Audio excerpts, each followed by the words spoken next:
June's PlayStation Plus games are finally upon us. They should be available right now in the PlayStation Store if everything has been timed correctly. And honestly, this month's PlayStation Plus I think is the first proper misstep that Sony's had with PlayStation Plus games. We're going to be breaking down what all the games are. We're going to be looking at some of the trophies and just the games in general and figuring out if you should care and if you shouldn't care. Let's take a look.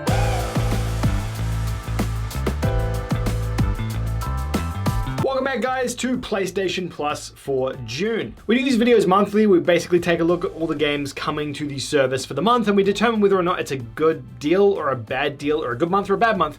And honestly, this month here, I'm going to give my review score straight off the bat. I think this is like a 5 out of 10 month for PlayStation Plus. I think it's probably the weakest one we've had so far in terms of PlayStation Plus for 2021. They've been on a roll since they started adding those PlayStation 5 games into the service at the end of last year, at the end of 2020, I think. PS Plus has been really good. This month, for people who are unaware, it's a Virtua Fighter 5, Operation Tango, and then Star Wars Rogue Squadron. Those are the 3 games, so that's the TLDR version. But should you care about these games? And if so, why? That's the question. Now, we'll start with looking at Star Wars. That's probably the headline title this month. Oh, before we do, actually, remember, you can download all these games if you have PlayStation Plus, even if you don't have a PS5. Go to your the PlayStation app or your console or the web store and add it to your library. If you have PlayStation Plus, even without a PS5, you can still add it to your library. You won't be able to play it, but you'll still be able to add it, and then you can play it maybe when you get a PS5 in the future, because chances are you probably will. Okay, let's start with the first one, Star Wars Rogue Squadron. This is a spaceship fighter style game. It's a remake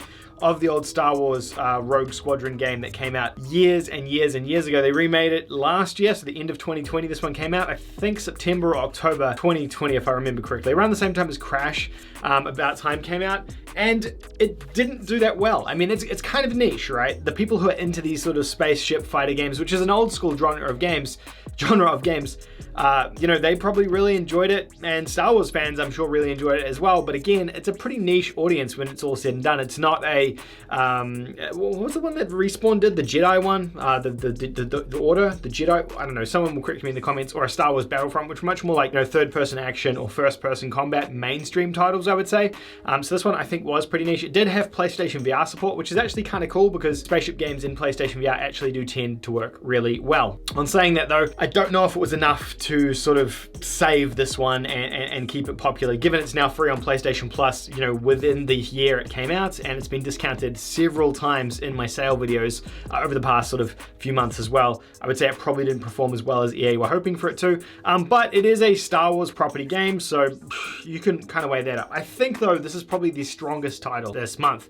Next up we have Virtua Fighter 5, which is basically a fighting game. So if you're into fighting games, then this is a great addition for you as well. Again though, if you're not really into fighting games, it's probably not going to be such a great month, and these are the only 2 PlayStation 4 games, a ship combat game and a fighting game. So it sort of puts us into a weird space with these 2 games in particular. I do want to add, I've never been a Virtua Fighter fan. I've never really been involved in the franchise. Obviously a Sega franchise from way back when, and I'm sure it does have a pretty hardcore fan base. I'm more of a Tekken guy myself, but that's a personal preference thing. There's nothing inherently wrong with the series, just not my cup of tea. But yeah, traditional fighting game, Tekken, Mortal Kombat, think those style of games, and you kind of have an idea about what this is. The last game is the PlayStation 5 game Operation Tango. This is a brand new game. It hasn't come out yet. The trophies for this one just went live, but it says here, teaming up with a friend in Operation Tango, a cooperative spy adventure featuring dangerous missions across the globe, work in tandem in 2 different points of view to eradicate forces threatening the free world. It seems like one of those first-person co-op style games, very similar to the It Takes Two. Is it It Takes Two, or there were 2 the games that came out earlier on this year that really rely on that co-op aspect, which is cool. I like co-op games, that they're a lot of fun to play. It does rely on having a friend, which is obviously a bit of a challenge sometimes for me. But, the game looks pretty neat. It doesn't look like it's going to be, breaking any records or blowing anything out of the water. I just don't think this is as strong as some of the PS5 games we've gotten in the past, Oddworld, Maneater, the other stuff we've had for PlayStation 5 as a free title. I think this is probably one of the weaker ones, being more of an indie style game. And, it's a co-op game, which means it is going to be a little bit more limited for those of us who don't have a friend as well. For fans of trophies out there, Virtua Fighter 5 Ultimate Showdown does not have a platinum trophy, which is kind of unusual. I'm not even sure why that's the case. It's just got a standard 13 trophy list with 1 gold trophy as your sort of reward for it all. So yeah, kind of an unusual one, not really sure why. Star Wars Rogue Squadron has your traditional 48 trophy list. I haven't earned the platinum in this one, but I have played some of the game.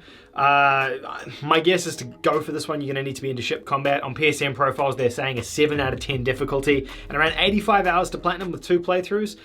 Massive commitment there to platinum this game if you're actually considering going for the platinum. So be aware of that if you are going to be going for it. And Operation Tango being a new game, I'm not 100% sure on what the platinum will be for this one.